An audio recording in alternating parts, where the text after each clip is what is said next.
Peoples party के senior रहनुमा और बैरिस्टर चौधरी एतजाज अहसन का कहना है कि साबिक वजीर आजम नवाज शरीफ को भी अदालती हुक्म पर ओहदे से हटा दिया गया था, जिसके बाद नवाज शरीफ मुख्तलिफ शहरों में जाकर बयानात देते रहे कि मुझे क्यों निकाला और जजेस से मुतालिक भी बयानात देते रहे। जब नवाज शरीफ से ऐसे बयानात देने पर अदालत की जानिब से पूछा गया तो उन्होंने अदालत को कोई जवाब नहीं दिया, एकदम खामोश हो गए थे।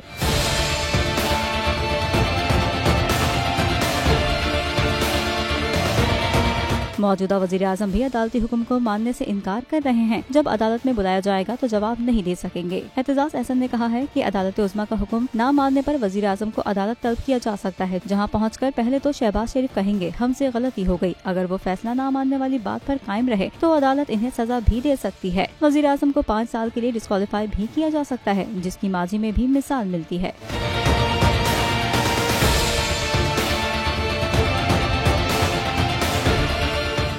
नजर आ रहा है सामने लिखा हुआ है जुल्म मिटने के लिए 2 चीजों से मिटेगा भाई। एक, अदल की कुर्सी पे जो लोग बैठते हैं ना, वो अदल के हिसाब से फैसले करने लगे।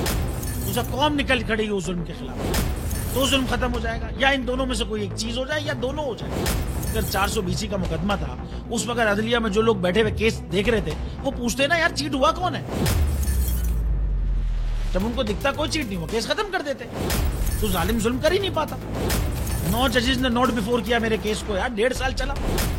शख्सी जमानत का केस, सेम केस इस्लामाबाद में कर दिया। एक ही इल्जाम पे 2 केस हो नहीं सकते भाई। मतलब 60 दिन का वक्त होता है, 102 दिन के बाद मैं जीत गया, केस बरी हो गया, 102 दिन के बाद अपील फाइल की, एक्सेप्ट कर ली। नहीं करते ना एक्सेप्ट, खत्म हो जाता ना जुल्म यार। भरी अदालत में मुझे बरी कर दिया, फिर पता नहीं क्या हुआ 2.5 घंटे बाद का नोट बिफोर, मैं नहीं सुनता ये केस। खड़े रहते अपने फैसले पे, मिट जाता जुल्म। अल्लाह ताला ने बिठाया इस कुर्सी, इन कुर्सियों पे इनको यार, ये अल्लाह ताला की तरफ से फैसले करते हैं। तो या तो ये फैसले आएंगे, जुल्म मिट जाएगा, या कौम खड़ी हो जाएगी जुल्म के खिलाफ।